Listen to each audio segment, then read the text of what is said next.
Good afternoon, everyone. My name is Lynn Jenkins from ByteCubed. We want to thank you for taking the time to participate in today's workshop. This is the sixth in the series of workshops delivered in this webinar format. Previous workshop slides, audio transcripts, recordings can be found at https://training.defensebusiness.org recordings. This information in that URL is also contained at the end of this presentation. But we encourage you to go back and look at some of the previous workshops. Today's workshop focuses on how to work with prime contractors. It's geared toward SBIR, STTR companies, but is also applicable to all small, innovative companies. Next slide, agenda. Today our focus is on effectively working with prime contractors. We're going to begin by highlighting common areas of interest that will be addressed during this prime contractor and small business presentations, as well as a panel discussion. While we will take questions from participants during the webinar, we've attempted to provide responses during the workshop presentations themselves. We will also send an audio recording within 2 days of the workshop completion, as well as a transcript in 30 business days. Next slide, 3. In terms of audio, all participant microphones are muted for the duration of the webinar. Overall, today's workshop is structured as follows: presentation, panel discussion, participant Q&A, and a post-workshop feedback survey. At the end of this webinar, you will be automatically redirected to a page where you'll be asked to provide some feedback regarding today's workshop. It should take you less than 5 minutes to complete the survey. We will also send the survey to the email you used to register with. In terms of Q&A, if you have questions during the presentation, please click on the blue question mark located at the top of the page. We'd ask you to please limit today's questions to the scope of this workshop topic. There were many questions, of course, about transition, technology, commercialization, which will be covered in a future commercialization workshop. However, I'm sure we'll touch on some of the technology transition content that you're looking to have covered today. If you're unable to pose your question during the workshop, please send an email to sibirtraining@bytecube.com. That's SBIR training, TRAINING, at bytecubed, BYTECUBED.com within 1 day of the workshop. Responses to questions not covered during the workshop will be addressed and distributed via email within 30 business days following the conclusion of the workshop. However, our hope is that the majority of the questions will be covered in the actual presentation, which will be included in the transcript. Next slide, objectives, slide 4. So the objectives of today's workshop are to, number 1, help you understand best practices small companies should use to approach, motivate, and engage with large prime contractors, and 2, to help you think about creating a value proposition that resonates with a prime contractor. Next slide, introductions. Today we are joined by a prestigious panel of presenters and panelists from large prime defense contractors, as well as the small business community, who have vast experience working with small companies. I'd like to remind all speakers to please state your name and organization and role prior to your presentation, as well as during the panel discussion for transcription purposes. Today's moderators are myself, Lynn Jenkins, and Phil Reeves from ByteCubed. Next slide.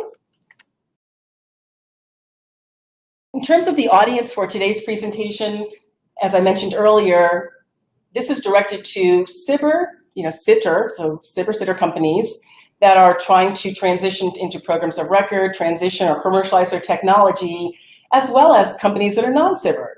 What you'll find are the common thread for all of these companies is that you need to have customer intimacy, value proposition, the readiness of your technology or solution, you're looking to subcontract or prime, and the actual performance. So that's the commonality for all companies that want to work with large private contractors. Next slide. So during today's presentation, our hope is that we'll be able to hear from prime contractors as it relates to common areas of interest. These are topics that we found in those many of the questions. We've received hundreds of questions about how to better work with prime contractors. And what we feel you'll hear today are some of the approaches, best practices to working with a large prime contractor, how to determine the best transition path. So thinking about how do you work with a prime contractor, when do you work with them? In terms of your technology readiness levels for those SBIR companies, I received a lot of questions about when is the best time to engage with prime contractors, and also what phases. Is it during phase 1? Is it phase 2? Is it during commercialization? And more importantly, many companies wanted to know what is the profile of a good small teaming transition partner. So what are those attributes? And many companies also asked about the key technology areas that each of the prime contractors seeks. What is the government looking for? How do those prime contractors engage with those agencies? Of course, lessons learned, the successes, failures, areas for improvements will be a good part of today's workshop, as well as how do the small companies identify POCs, points of contact at the prime contractor organization. There was one company that had a very specific question about it, advanced RF receiver measurement technology. So these are some of the questions and topics that small companies are looking to receive feedback from large prime contractors. Next slide. And with that, what I'd like to do is to invite our first prime contractor from CACI, Nancy Peters. Nancy is going to bring us through a presentation that is applicable to both SBIR and non-SBIR companies, and as it relates to how you should work with a prime contractor. Nancy, if you can just give us a little bit of your background, and then we can start with your actual slides. Thank you. Okay, I'm Nancy Peters. I'm the Small Business Advocate for CACI, and I'm glad to be here with you this afternoon. I've been with CACI over 20 years. I worked in business development for the first 17 years.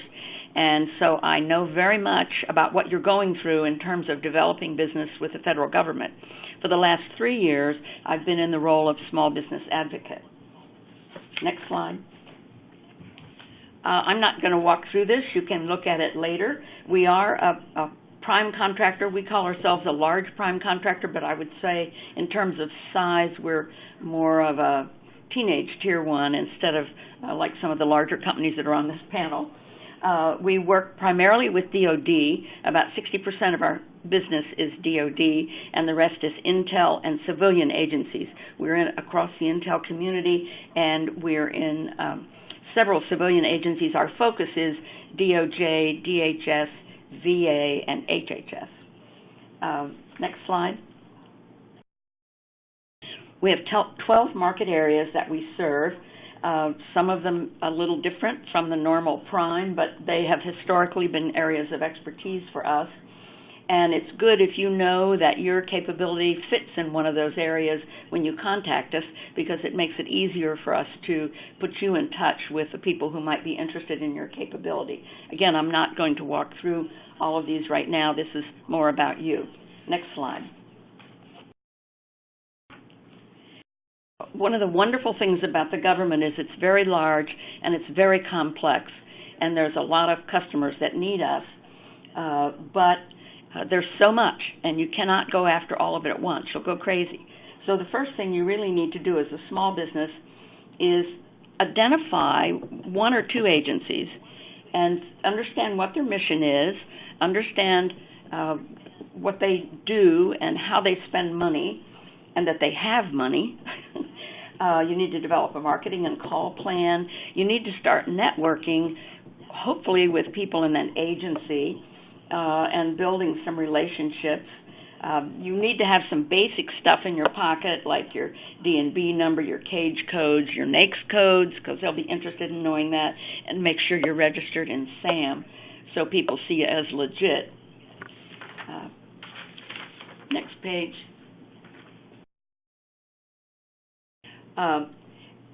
Then look at who are the primes at that agency, because as a small business, even though it is not easy, it is easier to get onto a large prime's team and work as a sub to that prime when you're first starting out. And your past performance with that prime counts as your past performance, so you aren't really losing any time, and you're gaining lots of experience and knowledge. Contact the small business office. Now, I should have said this on the previous page. One of the ways to get into an agency or a department is to contact their small business office. They all have them, and it's out on their website. You should also do the same thing with large primes. Each of us has a small business office and small business point of contact, or several points of contact. And then get in touch with us. I do conference calls with people. I interview some companies 2 or 3 a week. But I'm kind of like a traffic cop, and I can help point you to the right business development or capture people in our company, particularly if you've got some unique skill that you think would fit what we're pursuing. When you talk to us, think about the fact that many, many small businesses contact us, lots of good ones. So make sure you talk to us about what we're interested in and specifically what you do. Many companies call me and say, hey, I'm a small business, I'm starting out, I do everything, I can do anything. Well, that doesn't help me as a small business person. I don't have any idea of which direction to point you. You need to be very specific about what your capabilities are. And you need to be responsive. If I ask you to send in something, send in a capabilities overview or something like that, please do that. Another thing that isn't on the slide is most of us have registration sites where you can register as a potential supplier. And I encourage you to do that because we all search those databases frequently, and you want to make sure you're in there with your specific capabilities. And attend small business outreach events. Individual companies have them. Many of us as primes have small business outreach events, which I highly encourage you to attend. And then agencies have small business outreach events, and industry associations like AFCEA and NDIA and organizations like that. That's a great way to go and meet the large primes and meet key people in agencies. Next slide. Here are some things you should avoid. I'll just save you the trouble. Don't come to me and say, what do you do? That kind of annoys me. I'm assuming if you contacted me, you know what our company does and have some idea of how you might fit.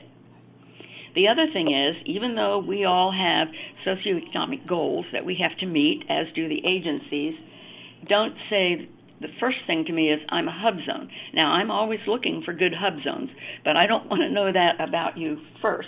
I'm much more interested in what you do. And socioeconomic classification is something that we look at later. And as I said earlier, don't tell me you can do everything. If you have 10 people in your company, I'd like to meet those 10 people. We don't expect you to do everything. We want you to tell us what your niche area is, particularly if it's some special high technology, and how you are different from other small businesses who deal with that technology. And of course, don't say, and it's hard because the sales cycle in the federal government is long, but please don't say, what can you do for me? We want this to be a mutual event, and so yes, we want to do things for you, but we want you to do things for us also. Make sure you've got a capability statement, not too much. I always say, give me a one-pager. We can get more detail from you later in a phone conversation or a meeting. Next slide. What we're looking for with small businesses is that you know some customers. Now, if you're just starting out with the federal government, you're between a rock and a hard place. So you'll have to, while you're marketing to the primes, you'll also have to do some work getting into the agencies. But what we value is what customers you know and how well they know you, what you've done for them, that kind of thing. You can be the eyes and ears for us in an agency. We want you to know that you're going to get out there and market to us and to the federal agencies. A lot of these procurements are like great big glaciers, but they have a lot of money behind them. They move slowly, and so you do have time, if you start early, to kind of shape where you think this procurement might be going and influence the people who are shaping it. Make sure you've got some good past performance. And again, that's something will come probably more easily as a sub to a prime than starting out on your own. Make sure you've got some skills that fit what we're doing, what we're going after. We want those niche capabilities. Once we get further down the line, we're going to want to know that you can price competitively, that you're financially stable, and hopefully that you've got a track record. If you don't have a track record in the federal market, let us know what you've done in the commercial world or the state and local market. Sometimes, if you're someone who's come out of the government and starting your own business, your own resume and references within an agency can be very helpful to us. And be honest. Don't BS us, okay? Next slide. Please understand the opportunity and what value you will bring to it. If you know about some big procurement at the FBI and you don't have any experience with the FBI, I'm probably not going to talk to you very long. You need to find the opportunities where you have something you can bring to the table. Team as early as possible. If you call up and say, hey, the RFP's hit the street, the reality is for a large prime that if the RFP has hit the street, we've probably been working on this months, maybe years before. Our team is in place and we're already in the proposal writing process. So don't hesitate to contact us if you look at an RFI where you see that you might have a fit, a request for information, or a source is sought. Let us know if you've got the special capability that fits that RFI. One of the things you should watch for, excuse me, is if a prime is interested in teaming with you, they're going to say, hey, we've got an NDA in place. That's a non-disclosure agreement, and you do want to get that in place because that does protect both sides as you start to form a teaming relationship. Once the prime decides to put you on a team, they're going to say, I'll send you a TA. That's a teaming agreement. And you need to have that in place before you head down the proposal path. Next slide. As I said, the relationship, kind of like a marriage, it has to be mutually beneficial to be successful. And you can use your small business advantage of having good customer relationships. You know, you may have customer relationships where we don't, but it's a place we want to get. Your relationships are valuable to us. And, of course, what's always looming out there is agencies have to meet their small business goals. By the way, that's a very good program. I'm glad it's out there. I'm not knocking it. And we have to meet our small business subcontracting goals as well. Once you establish a business as a sub, then you can begin to go after prime opportunities. And as you probably know, there are lots of large small business prime opportunities out there these days. Again, subbing to a large business is probably the quickest way to get into that federal market in a significant way. Next slide. And I feel like I've said some of this. Certainly your customer relationship, your technical expertise and knowledge. You know, the federal agency may be going after some new technology that we don't necessarily have. We like to think as a large prime we do everything, but that's not necessarily true. So you may have that key technology that will help us get an edge in a proposal. If you have worked with us before, we like that a lot, because that's a track record. In fact, when a small business is successful with us on one project, I like to refer them to our capture people for other projects because we've got a track record. Again, your niche technologies are important to us, and meeting the goals, which we have to do. Next slide. A little bit of repetition here, but you do need to understand the market. You need to understand the primes in terms of what we might go after and how we might go after it. We're not all the same, and the mission of the government and the prime. You need to network and build some relationships. Keep stressing your core strengths, your core technology. How are you different from every other small business out there? Always perform at the highest level, because quite frankly, that's how we determine whether we're going to use you on another project. And don't make promises you can't keep. If we come back to you with a large requirement, or we need you to staff up very quickly, and you need help doing that, please let us know. Okay? Thank you. Thank you, Nancy. That was wonderful. That's a great Thank you, Nancy. That was wonderful. That's a great baseline for all businesses, whether you're SVIR, STTR company, or a company that's just aspiring to do work with a large prime contractor. At this point, what we're going to do is just transition to a topic that's more closely associated with the companies that are actually CIBR and SITR companies that have a technology they're trying to transition or commercialize. And we've heard the large prime perspective. Now we're going to hear from AJ Yarmy from Janan BizDev, and AJ has extensive experience. He'll tell you a lot about that in helping companies transition and commercialize their technology. So we're going to get the small business perspective from AJ. Okay, AJ. Yeah, hi, and I'm AJ Yarmy with Janan BizDev. We're a business development consulting company, and I've been doing business development for so long, I measure it in decades and not years, but it's somewhere north of 30 years now.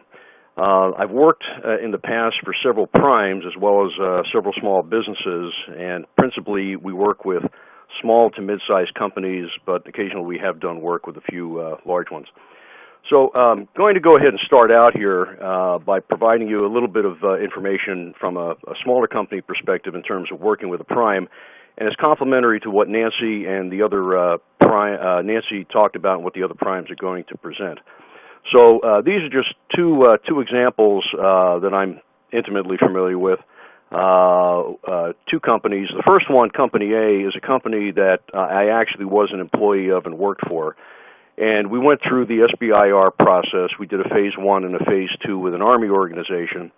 And then it did not get picked up by them for a phase 3. However, we went out and actively marketed the capability, and we ended up getting a phase 3 with another Army organization. At that time, we also did bring in a phase 3 prime partner. It's one of the major ones, and they worked with us as a sub initially, and the intention was to transition everything over to them as a lead, providing major systems integration applications of the product. Additionally, the program never went big time, but we did manage to go ahead and get several pre-production units actually deployed in the theater back in the early 2000s. The second case study is one that is a company that I consulted for, and we went through a phase 1 and a phase 2 with a Navy organization, and that organization did not have proponency to go ahead and buy product. They did not have programs of record. However, we did transition to a phase 3 with another Navy organization, and actually put the equipment on aircraft. The company also did a second phase 3 as a subcontractor to a prime on a different aircraft, and then we had another one where they became a directed subcontractor to a prime as well. So also echoing back with what Nancy was talking about in terms of getting your foot in the door and getting started, if you're a little bit of skill, a little bit of luck, and a lot of homework, you can actually go in if you have the right product and the right technology and sell directly to the government. But the point to note is that many times it's a lot easier to start by working with primes versus being a prime yourself. There's a tremendous demand. We can go on to slide 20, please.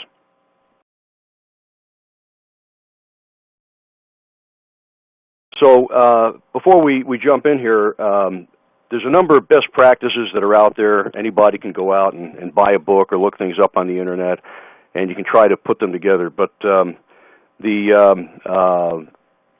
I'm going to touch on several things, not just this big laundry list of best practices, because the problem is that you can read them, but you got to really make them your own. So we're going to come at this again from a slightly different perspective than a prime. It's more from the knothole on the other side of the fence from a small business in terms of some of the things that you have to do. So as I said, there's a big, long laundry list, and realistically, not everyone is going to work for you, for your company, for your product, in your particular situation. So what you have to do is figure out what works, embrace it, make it your own, and utilize it. So it has to be something where you don't just read the cliff notes and then try to go in and say, okay, now I've got it, I'm going to go do it. You're going to probably fail, and probably fail spectacularly. So you really have to understand what you're doing. So if we can go on to slide 21, please. So this is just kind of a higher level thing, and the first thing that I emphasize again is do your homework. When you're trying to do anything, whether you're selling to the primes or selling to anybody, you have to really understand what your grounding is, where you are, what you're trying to do, and the second thing is conduct research.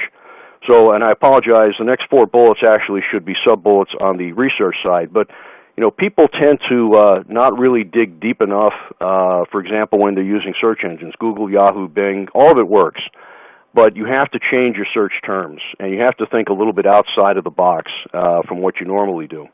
So with that, what you need to do is vary them up a little bit if you're looking for something in particular, whether it's a program, whether it's whether it's a particular customer, whatever, but try to go ahead and cast a broad net in order to bring things in. Another good possibility is Aviation Week and Space Technology as trade publication, but trade publications in particular good. But more to the point was, as I was preparing these slides last week, AvWeek had an article on what the major primes are interested in terms of technologies, where they're going, where the trends are. So I think everybody here that's a small business that wants to go and sell to something to a prime, you probably want to go and have a good idea of what they want. You can try selling what you have all day long, but if you don't know what they want, that's a problem. So again, search engines, looking at trade pubs, different opportunities that are in FedBiz Ops and looking at the government budget items, that's all good as well in terms of being able to do research, and that gives you some indicators of who's doing what and whether or not it's a fit with you. And then other news and sources and things, whether it's even tech shows on TV or on the internet, that's good. One of the things that, again, I encourage people to do is follow a defined process. Everybody's somewhat familiar with ISO to some degree, but again, it's a repeatable and defensible process. And if you do the same thing over and over, eventually you learn it and it becomes second nature. So basically, document what works and what doesn't, and go from there. Try to figure out the correct prime for you to work with and verify their fit by determining and verifying whether they have a matching need for what you've got. I can't tell you the number of times when I've seen companies come in and try to sell something, and they really have no idea, what the company wants or needs. And I can go back to one company I worked for that was a prime. We had an avionics black box, and we had this smaller company come in and say, hey, you've got this black box, and you've got 3 open card spaces in it, and we've got this black box that has 3 card spaces, and we want to just take what we've got and drop it in yours, and hey, we've got a product we can sell. Well, that probably worked great for them, but it didn't really work for us as a prime because they never did their homework and figured out what we wanted to put in those 3 spaces, and they came in pretty blind. So again, you can probably get a lot of information and tailor your presentation to the prime well before you show up and actually pitch it. Nancy mentioned availability of funding. That's a key thing. I can't tell you the number of times that I've gone in to meetings with a client and they hadn't done their homework and verified that they didn't have funding. And so they had a great meeting. It was really good. They asked a lot of good questions. They came out of there feeling good about themselves, and nothing ever comes of it. So that's one of the things that you want to go ahead and verify. And as an old boss of mine told me, verify, verify, verify. So even the primes, they have to get their funding from somewhere. And if you're going to go in and pitch something to them, you should have some idea of either whether they have it or how you may be able to help them get it. Because as a small business, you also have an advantage when you do some phase 3 commercialization. Competition, everything from, I've seen this in business plans and prospectuses and product plans. We have no competition. Yes, you do. They're doing something now that they normally, they may not be your exact thing, but they are doing something. So you need to figure out who that is. And also, it becomes a very good research source, because if there's companies that are working in the area or talking to the primes that you want to go after, there may be other ones that they're talking to that would be good for you to go ahead and know of. And then the other thing is, are there any other barriers to entry? Frequently, companies are blindsided. It's not what you know, but it's what you don't know. And so you need to go in and figure out if there's something you don't know, kind of what if. Do a little bit of a mini brainstorming session. Bring people in that aren't necessarily close to the problem or the opportunity, and they may be able to help you with that. So in terms of best practices, and I'm going to keep this high level, you really need to create a series of checks or checklist items that you're going to go ahead and do. And again, I mentioned in a repeatable fashion, but you also have to have the discipline and the regimentation to go ahead and do this over and over again. And if it doesn't work, then throw it out or fix it. If it does work, then go ahead and figure out how to use it again and make it better. We go on to the next slide, please. So as far as relationships, the biggest thing I tell people is to listen. Again, I see a lot of companies going in and they've got this great thing and they're trying to sell it, so they go on broadcast.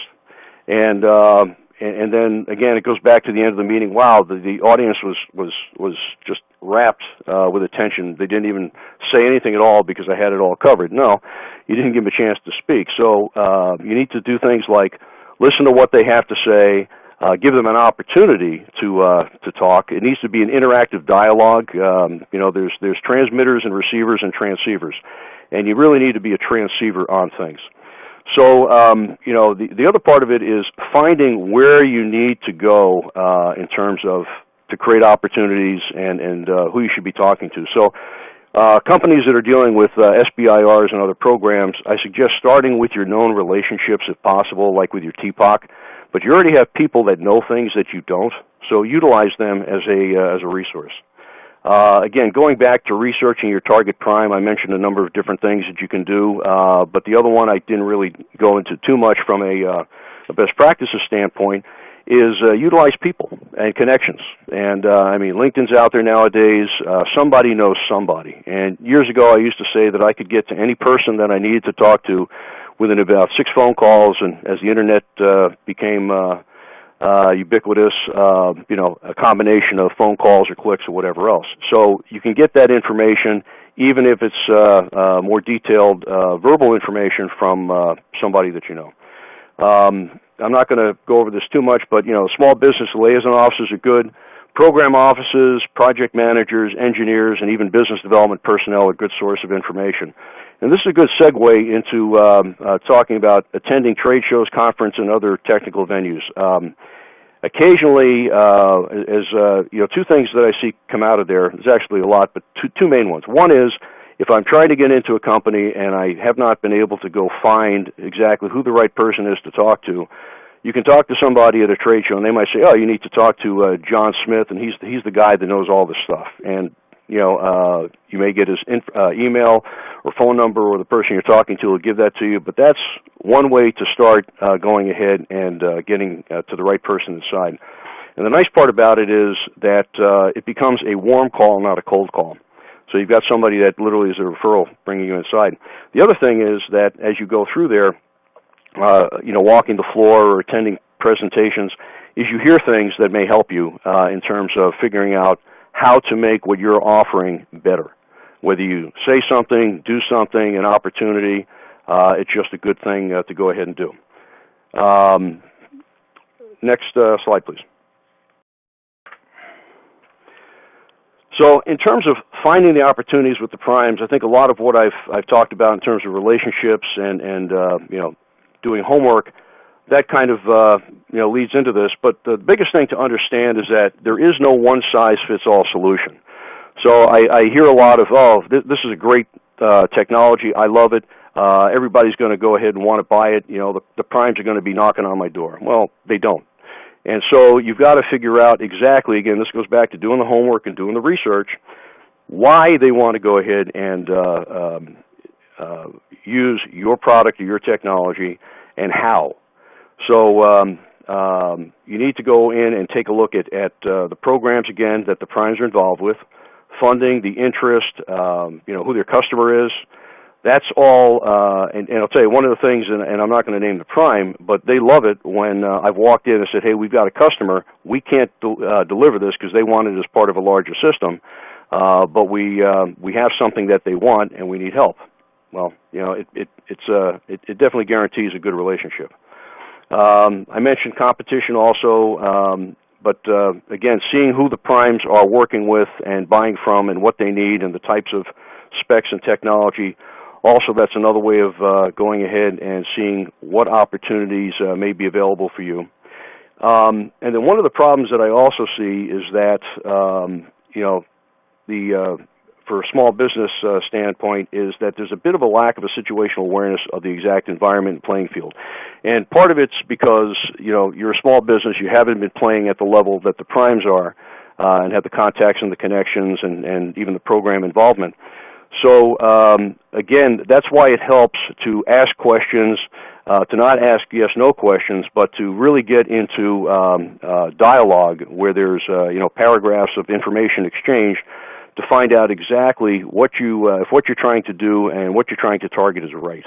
So you really need to do that. And also going back to the research side, you really need to understand that you're not coming in and wasting somebody's time. With having a meeting, and it turns out that, again, you really don't have a very good understanding of what the need is from the other side. Next slide, please. So I think I jumped a little bit ahead of myself, but one of the things that I also see here as a problem are disconnects between prime interests and needs and small business interests and capabilities. So you got to have that fit, you got to have that handshake, you got to have that matchup. Otherwise, again, it's just not going to be as ideal as you'd like. And one of the things that I tell people is that as you're trying to go ahead and find the optimum company to work with, if you take a second and you sit back and you close your eyes and you think, okay, I once worked with a company and they were perfect. Everything was good. Life was great. This was really, really good. So, and then open your eyes and say, okay, so what were the things that made it good? And then try to go ahead and see if that matches up with the company that you're working with on the prime side. And similarly, they have an interest in working with companies that are professional, that know how to do things properly, that understand the process. So you need to go ahead and think about adapting and meeting their needs and the way that they operate as well. One of the things that I also let people know is that even though you have something good, again, unless the prime has a big IRAD budget, which a lot of them, are being protective of nowadays, and they've gotten reduced, they're always dependent on government contract money, so they may not have the fiscal flexibility themselves to give you a contract directly. So it's all going to take work, and it's going to take time, and again, I think Nancy referred to that as well. Nothing's going to happen overnight.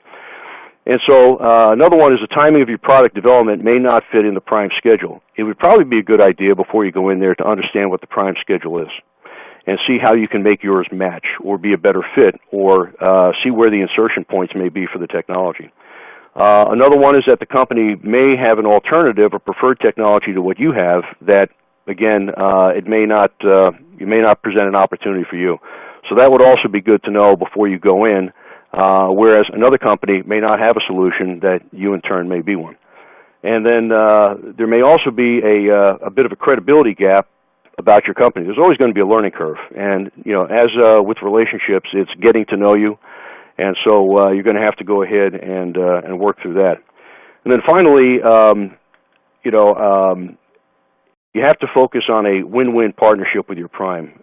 You have to look for a fit. So, again, you really need to find out what they want. You already know what's in your head, but you need to find out what's in theirs, and therefore, I think you'll have a higher probability of success in terms of working with the prime.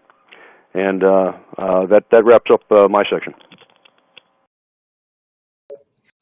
Thank you, AJ, and thank you, Nancy and AJ. So far, I think that we've covered some of the approaches to developing a large prime contractor relationship. It's in having that mutually beneficial relationship, understanding how to articulate your value proposition, research, which is critical, and in a couple of the other upcoming workshops, we'll talk more about how to do some research on the budget, so you'll find out where programs of records are as it relates to the kind of funding is available. Now we're going to take a turn into talking more about some of the prime contractors that actually have some areas of interest for potential cyber technologies. So we're going to start out with Mike McComas from BAE. Mike? Hi, this is Mike McComas from BAE Systems. I came to BAE Systems about 4 years ago from the small business world. I was a proposal manager for iRobot and some other small businesses. So I've been in the small business side of things and decided to try being the small business advocate within BAE Systems. Next slide. So this is our corporate structure.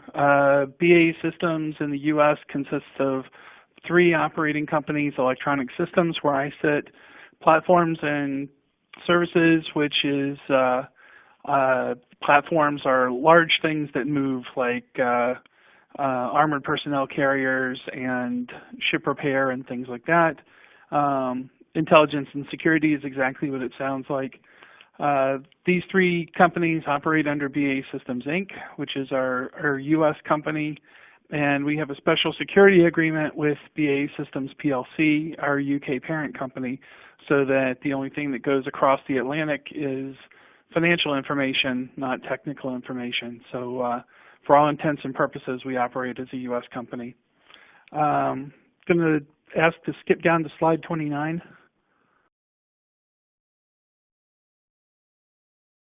So within BAE Systems Electronic Systems, where I work, we have 5 business areas: Controls and Avionics Solutions, which is avionics and electronics for commercial aircraft; Electronic Combat Solutions; Power and Propulsion Solutions, which is electric buses, electric ships, and hybrid power systems for railroads, maritime, and public transportation;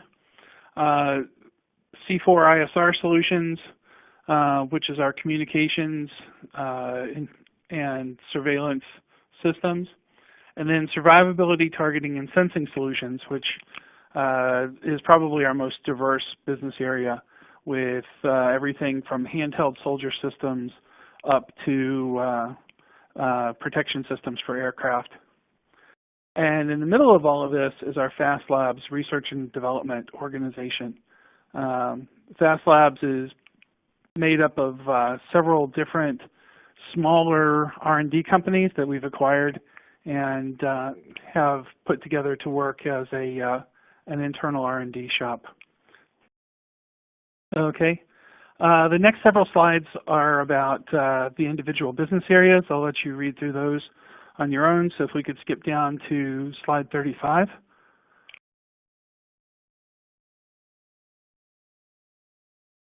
Okay. FAST Labs is where the tech scouting group that I'm part of is based, and this is the front porch of BAE Systems for small businesses in the SBIR community. We try to link up the small businesses with existing R&D groups within FAST Labs and have them participate in the SBIR process as advisors, mentors, and what have you. Next slide. So the tech scouting group's approach to external innovation, we take technology gaps from our product lines and from our R&D groups, and we source solutions from a variety of places, starting with IRAD, internal innovation, and then funded innovation from the Defense Labs and DARPA. And then we look at SBIR, STTR, the Rapid Innovation Fund, other government innovation, and earlier stage innovation coming out of universities, accelerators, and tech incubators. Next slide. So the way that we leverage SBIR, we start out by supporting early stage phase ones, often using our own expense to sort of look over your shoulder as you're doing your phase one, staying informed of the progress. Then in phase two, We can provide customer insights and contacts and subcontract to you if there's facilities or technology that you need from BAE Systems. And then the third way that we leverage SBIR is we go out and we harvest mature Phase 3 technology. We look through the database of completed SBIRs, things that have already been reviewed by the customer and have been successful and are therefore lower risk. Next slide. There are several technology insertion points into programs. As things move to the right and the program becomes more mature, the opportunity to inject SBIR gets smaller and smaller. So the best place to start teaming is in the CRAD stage when we are doing R&D, and as it moves toward an actual finished product, there are only a few technology insertion points in the contracts where we can inject new technology or new versions. Next slide. This slide kind of repeats what we said before. We can support your proposal and offer engineering advice in Phase 1. In Phase 2, we can provide access to facilities and equipment and engineering if needed. Phase 3, we have a transition capability. And then we also have a contracting vehicle where, if you're not familiar with the federal budget cycle, 2 times a year the federal agencies need to get their budgets leveled out and spend excess money. And often that requires a small business to be very agile. And if you don't have an open contract available that they can put the money onto, you would need to work with someone who does in order to get that funding for the R&D allocated quickly. And we have a contracting vehicle like that. Next slide. So the best way to partner with us is to save us money, help us better serve our customer, bring something to the existing product that's going to make it more effective. Of course, have a plan. Definitely, as AJ had said, do your homework and go to the right prime contractor. One of the best pieces of advice I was given as a small business proposal manager was get a letter of support from the right prime. If it's a Raytheon system, don't go to Boeing. If it's a Lockheed system, don't go to BAE. And to an extent, I try to direct people to the right place if we're not the right place. So know where your product fits into the overall product or platform. And third, bring your sponsor to the table when you come to talk transition. We can't really do anything without modifying a contract or getting a new contract. So it's really a tripod. Government, industry, and the small businesses have to ideally sit down together in one place. Also, when you meet with us, bring your technical guy. Don't just bring the business people, because we'll be bringing our engineers to vet your solution, and it's sometimes uncomfortable when the engineers start asking the hard questions. So it's good to have technical people in the room together. How you can next slide, please. How you can connect with us, at the bottom of the page there, baesystems.com/SBIR. We'll take you to our SBIR homepage, and there are links to contact us. And that's also where we post our topics of interest list. We are not the small business liaison office, so if you are producing a product that you can sell to us on a purchase order, that would be our supplier diversity organization, and there's a link to them off of that same web page. And that wraps up my slides for today. Thank you, Michael. That was wonderful. At this point, I'd like to introduce John Magnuson from Boeing. Yes, This is John Magnuson. I am the SBIR advocate for Boeing Defense Systems. So next slide, please. Next slide. So Boeing does a lot of things, and it's hard to capture in one space, so I decided to use pictures instead. And these are pictures right off of Boeing's external webpage. But everybody knows that Boeing does a lot of commercial airlines, about $65 billion a year. And we also have about a $25 to $30 billion a year defense system, and that's what I work out of. And that's over on the right, and lots of programs, lots of various technologies that we're developing. And at the bottom is more specifically what we call Phantom Works. It's the advanced prototypes, the new things that have never been done. There's lots of cool things. I like to point out we're working the path to Mars. I'm working that. We need lots of innovations there, but we need innovations across all of these various programs. But typically, Phantom Works does the first time prototypes. Never been done before, really cool stuff. That's where you need most of the innovation. And my background is that I worked for a small business for 12 years doing SBIR work. And so successfully. So I've been down the path. I know how to do it, know how to go through the wickets. Everybody on this call has been talking about various things, and I agree with all of them. But it is relationships, as the BAE guy just said, relationships. I don't need to go through a lot of the details here. Let's go to the next slide. This is I have to have SBIR on one page or I get lost. So I put it together, and this is my view. You've heard a lot about SBIR. It started in '82. I started working my first one in '86. So I've been working them for a while.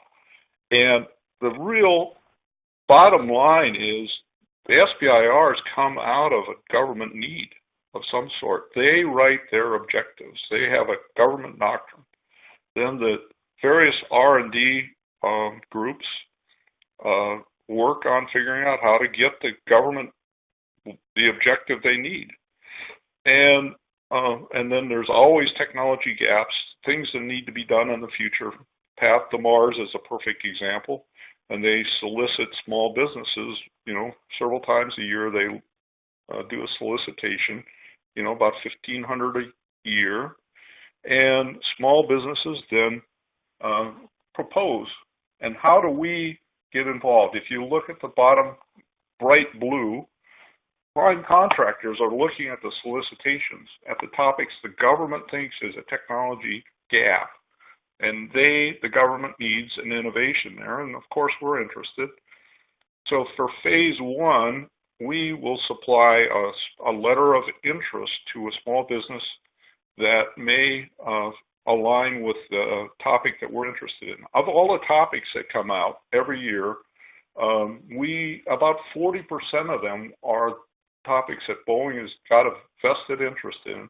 And we put out a list of those topics to any small business that cares and wants to know what Boeing's involved in. And the beauty of that for the small business is that instead of searching in this large 160,000 group of Boeing employees, we specifically list a name and a point of contact for each of the topics we're interested in. So then a small business may just get this list, find the topic they're interested in, and they have a Boeing point of contact directly, first time hit. We're not interested in all of the topics, but like I said, 40%. For the letter of interest, we really are just kind of tracking what your results are, phase one, see how it turned out. If you win phase one and are successful, then you put in for a phase two. And there's about a 50% reduction, 2 for 1 2 phase ones go into a 1 phase 2 award generally. This is my opinion, not official, but that's my opinion. And then we get involved. We start doing things like, for example, there's many times when we will subcontract to you as a small business. And it's not because we're interested in the money, but it's more along the lines of developing that relationship and also giving you requirements, things like that. And then that's, if you're successful with a phase 2, then there's a down select about 1 in 5 that go on to actually being high enough TRL level that we start getting interested. We really do not integrate technologies under about a TRL level 7. At that point, we get starting to put them into the Boeing products. There's one thing I'm going to say different than what I've heard so far, and that is, if you go back over to the government R&D strategy, what I started out with as a small business, I actually had a CETA contract with the government, with the Air Force in this case, but it doesn't matter which one. A CETA contract is a system engineering technical assistance contract.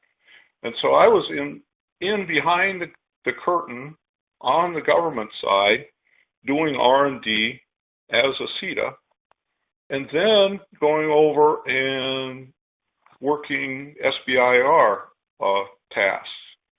That brought the knowledge of what the government really wanted behind the scenes into the SBIR world, and that was extremely successful. Then that's if you can get a CETA contract in the R&D, you'll get the knowledge, you get the three-way relationship. It's like the grabbing the golden ring. That's my success story.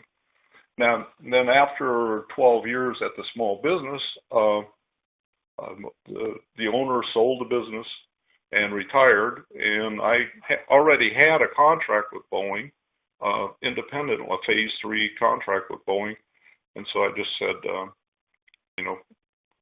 I'd like to switch badges here, and I joined Boeing 20 years ago, and now I'm the SBIR advocate for Boeing. So this is my one chart story of SBIR. I've lived it for many years and totally am an advocate. Next chart. And so these are the links. These are external links and ways to get engaged with SBIR at Boeing.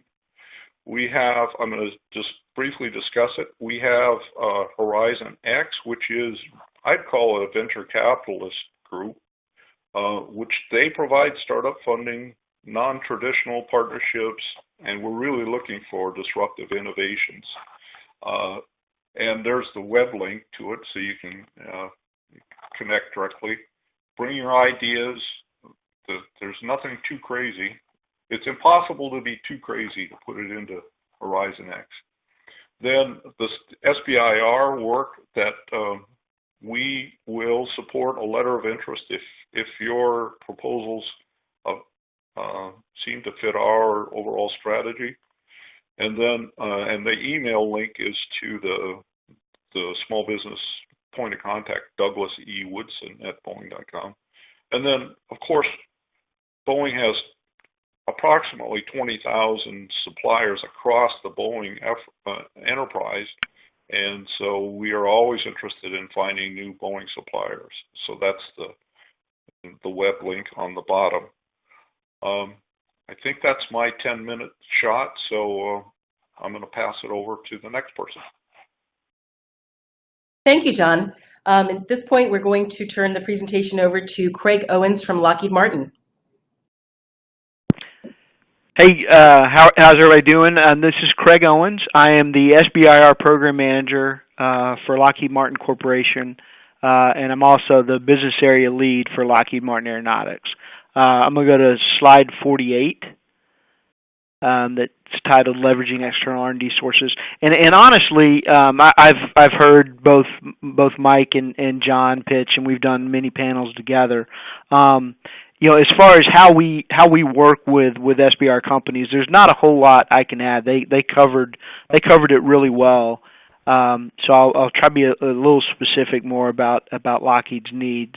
There was one thing that I saw on one of Mike's slides, that a banner at the bottom that I really liked when he was going through it, that said, I believe close to the quote was, SBIR is something that we want to bake into our recipe and not just sprinkle on top. And that's actually the point that we're trying to get across on slide 48, in that we look at SBIR, and I believe Boeing and BAE do the same, as something we want to get in from the very beginning. So, the same way that both of those companies are involved in phase one as far as providing support letter for your proposal, and then being more involved in providing requirements, customer needs in phase two. The exact same thing for Lockheed Martin. One of the things I think that maybe wasn't pointed out, and I believe they do this as well, but we look at SBIR as just externally funded research, and there's three different ways of that. In the far left-hand box, there's three different ways that we kind of coordinate with those: SBIR, university research, and then national labs. To me, SBIR is the most applied of those types of research. The others tend to be more basic research, where the research in and of itself in the beginning is very basic, and then you actually have to grow that research to fit into a program. And I think the three of us really believe that SBIR is more of an applied research, where I think John pointed out that every topic that's come up is because there's a government technology need in that area. So what we try to do is tie that SBIR research to IRAD, which is independent or internal research and development that we do within Lockheed that's funded internally, and then also in a best case scenario, also tie that same technology development to a contract or a CRAD, research and development effort. And that is actually the best way for a technology to raise its technology readiness level or a manufacturing readiness level to the point where it's ready, as the other two pointed out, to be inserted into a program, or to phase three. So we really believe that our SBRs really can supplement that IRAD and that CRAD.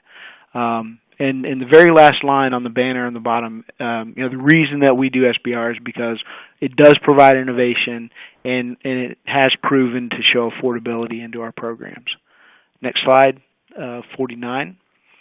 The other thing that I always point out every time I have a chance to talk to any group of people, whether it's one person or a really large group of people, and I think Lynn said this earlier. Not Lynn.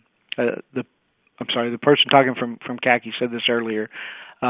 It's very important to know who you're approaching when you're approaching a prime contractor, right?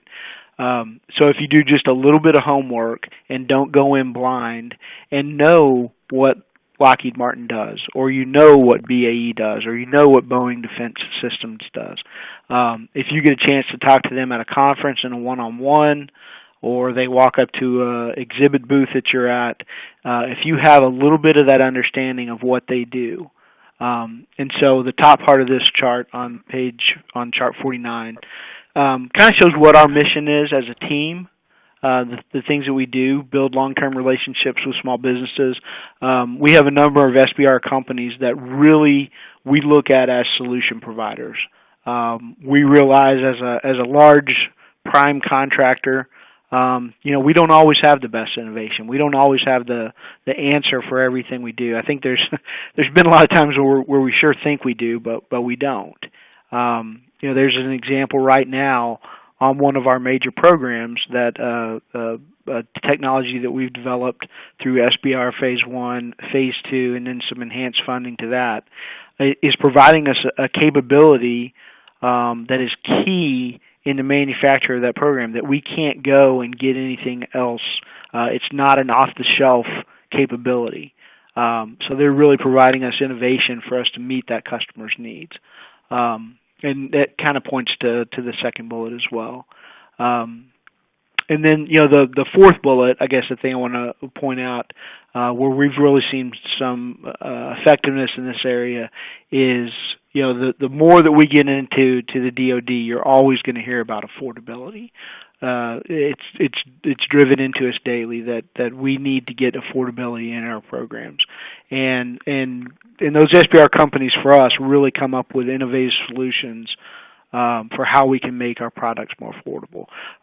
Really quickly, just the business areas for Lockheed, and again, if you know this on just this high level, the business areas for Lockheed are Lockheed Martin Aeronautics, which is where I work, and I always kind of call that the caveman of Lockheed. We do three things. We design aircraft, military aircraft, we build military aircraft, and we sustain military aircraft.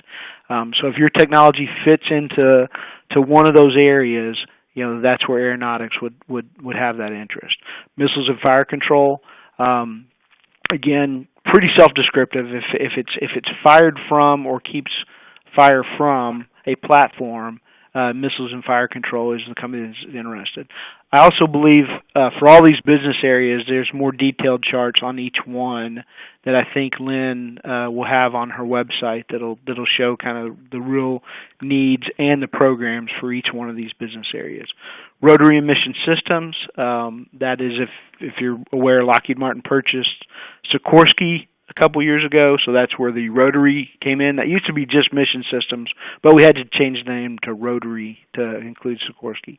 So if you think of the Mission Systems part of it, any component, subsystem, or system that's going to go on to another platform, they also do a lot of our training programs, and that's what we call RM&S group.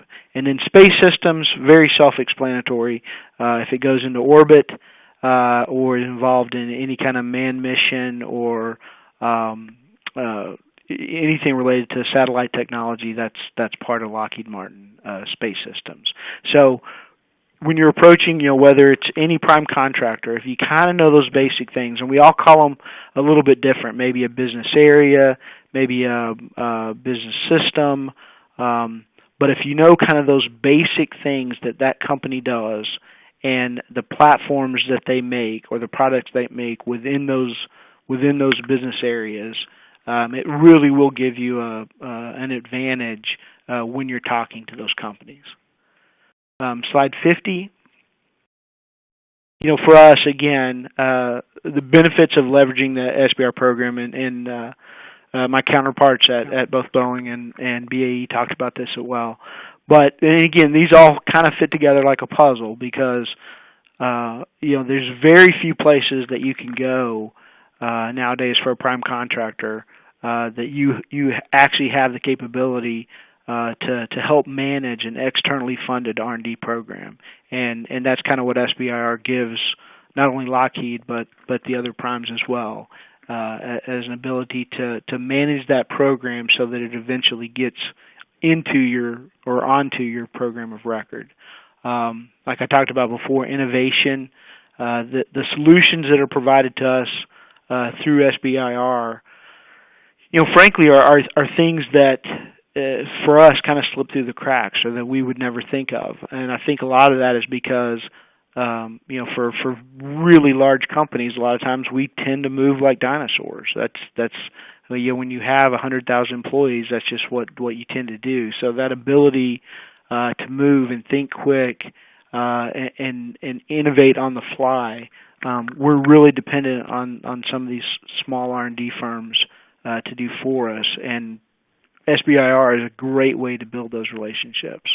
And then the strategic part of it, a lot of different things I could talk about there, but for us, we've seen a huge benefit in just the relationships we've made, not with the company to company, but the individual to the individual.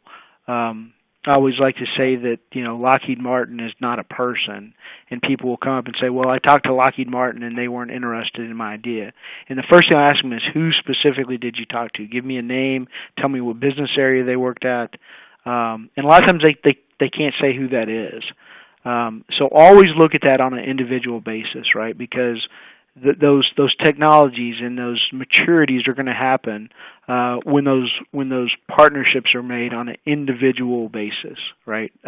Person to person. Because one of the things that all three of us have to do is find that subject matter expert. I've been at Lockheed for almost 30 years and spent 20 years of that as a design engineer on various programs.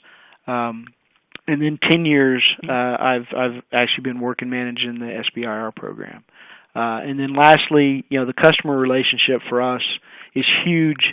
The more that because our customer makes a huge investment, and the more that we can show that we're really working and doing our best to leverage that huge R&D investment, it helps with those customers because, for us, those customers are at those agencies that are providing those dollars to go into our programs, which we are selling back to them. So it kind of comes full circle for us to take as much advantage as we can to these SBR programs.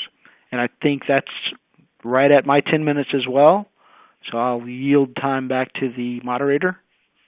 Thank you, Craig. That was wonderful. At this point, we want to move into just a couple of questions. We do have a hard stop at 2:30. So what I'd like to do at this time, and I'll just do it in the order that we actually gave presentations, if you could, for each of the prime contractors, just to share either probably on a positive side, some lessons learned that you encountered with a small company that you worked with. And also, the second part of it is, for the small companies, could you please provide just 2 steps that you think these companies should provide as it relates to engaging with your organization? So what are the 2 next things that they should do? And we'll start with Nancy. Okay. Well, to me, the immediate thing you should do is register on our website. And if you go to the homepage, www.khaki.com, and click on the Small Business tab, which is in the upper right corner, that will lead you to the Small Business Advocacy Office page and a link to register as a potential supplier. That doesn't mean we're giving you a contract. It means you're going to be in a database. And you need to think about what we might be searching on, whether it might be some kind of logistics capability or IT skill like Agile or ERP. Think about those keywords that might pop your company up when we're doing searches. And then the other thing is to contact us directly. I'm npeters@caci.com, and you can contact me. I can either have a conference call with you or a brief meeting. I'm located in Reston, Virginia, or maybe you've got some special project or opportunity that you want to bring to us, and I can put you in touch with the right business development or capture manager. Capture managers are the people that really go out, and once an opportunity's been determined, something we're going to bid on, it's their job to pull all the pieces together, including the team. So getting to those capture managers is important, and I can help you do that. Thank you, Nancy. Michael from BAE, same thing, just if you could share just on a positive note with any of the SBR companies you worked with, and also what are 2 things that a small company should do to engage with BAE? Okay. Well, one of our positive interactions was we had a need on a program where our sole source vendor had gone out of business, and we needed to replace a very complex technical part. And I hit the SBIR database and found a replacement for that vendor in just a matter of minutes, in fact. So, the SBIR database is something that we leverage heavily when researching technologies that we want to bring in. So it's very important to do well in your phase 1 and phase 2. The best way to work with us is when the SBIR solicitation comes out, go to basystems.com/SBIR and use the link there to send me an email.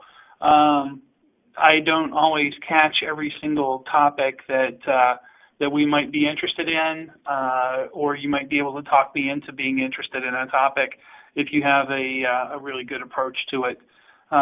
So contact us and don't wait for the list to come out.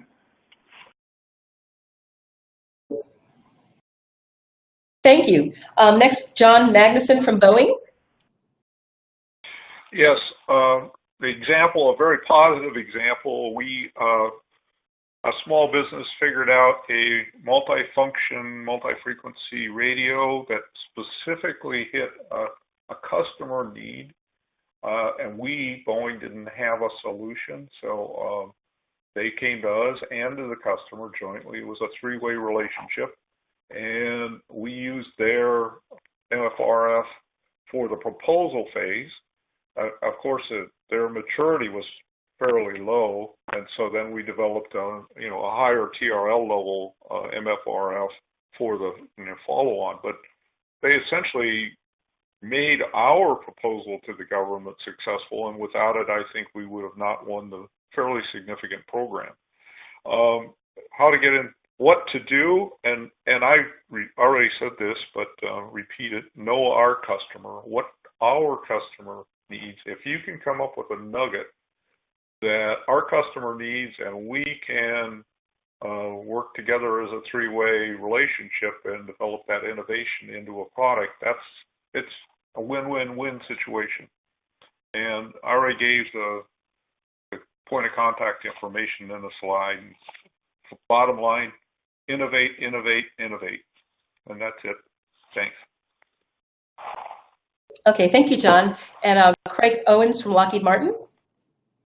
Okay, so one, I think, good success story or good example would be on the, actually even within the past year, on the F-35 program. There's a lot of things that come together. We're a systems integrator, which means we kind of take all these systems and subsystems that are built by our suppliers and put them into an airframe. And then once that airframe is bolted together and the panels are put together, there's a lot of fasteners on that aircraft, right? So as it's moving down our line, there's actually 40,000 fasteners on any aircraft. So because it is an LO aircraft, there's a lot of checks that you have to do along the way, a lot of measurements that you have to make on those fasteners. And in one particular measurement that we had to make was about a 6-hour task, so very, very labor intensive, a lot of touch time, and it also wasn't 100% accurate the way we do it. It's amazing. You would think, a high-tech company that we've been in business for a while, but we still do a lot of stuff that almost seems prehistoric. And we had a company that developed a very capable tool for us to do that measurement much quicker, much more accurately, and now that same task that was about a 6-hour reduced that span time to about half an hour. So you can imagine the cost savings and the labor savings on that were very much. And then the second question was, how do you contact us? Was that it? Or is it's really like the next, you would do? Yeah, there's 2 steps that you would tell a small business to do to either contact you. What are the... Okay, yeah. So the first one, again, I think I just want to reiterate, and everyone said this, so please think of the importance of everyone saying this, that know who it is that you're talking to, right? I believe Mike said earlier, if it's a topic that is to support a Boeing product, don't necessarily think that Lockheed, they may have an interest in the technology, but we're not going to be the final transition partner, right? So know who that is that you're going to, and know a little bit about how that company is organized. That's really important. And like the other 2, also we put out a topic list, 2 of the topics that we're interested in by technology and by program.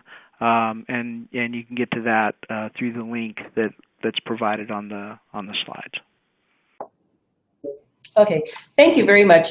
First of all, before we proceed with just a few more slides, I want to thank all of the panelists for taking the time to put together their presentations.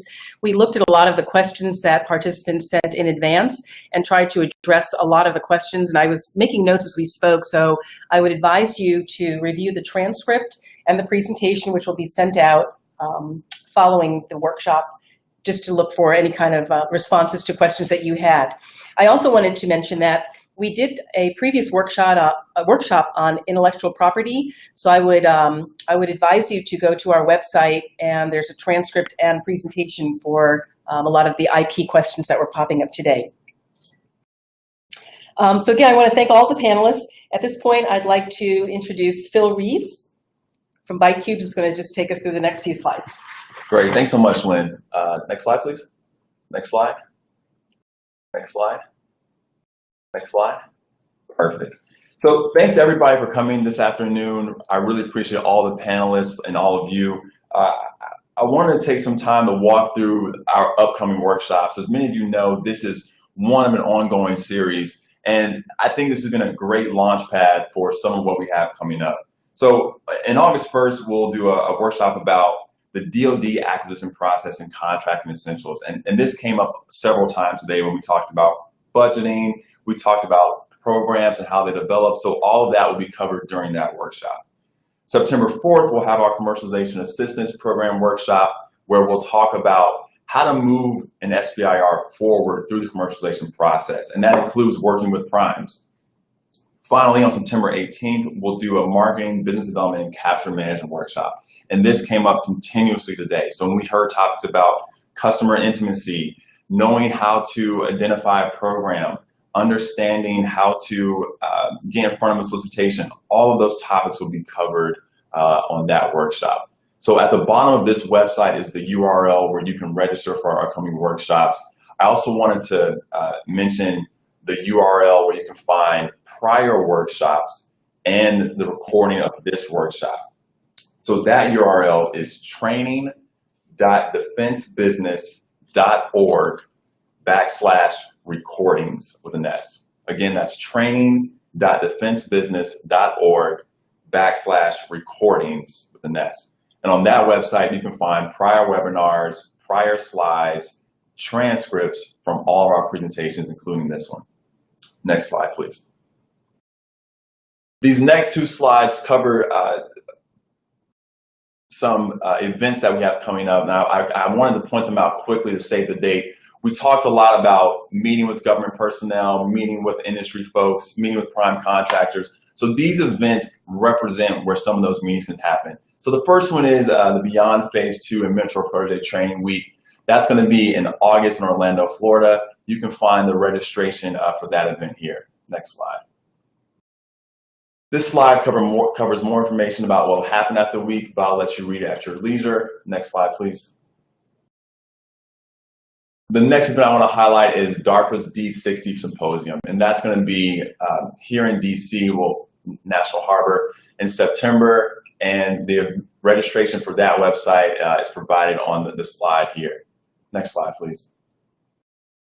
Finally, here's more information about what we'll cover at D60. And if you have any questions, you can see the email darpa60@darpa.mil. Next slide, please. So finally, I wanted to go through the next steps. Please, please, please complete the survey that we will send out at the end of this webinar. You'll actually be redirected to a link after this webinar closes. We will also send you an email with the link as well. If you have any questions, as always, feel free to reach out to us at sbirtraining@bytecube.com. And please, thank you again for attending. We look forward to seeing you at our future workshops. And thank you, everyone, for taking the time with us today. Thank you.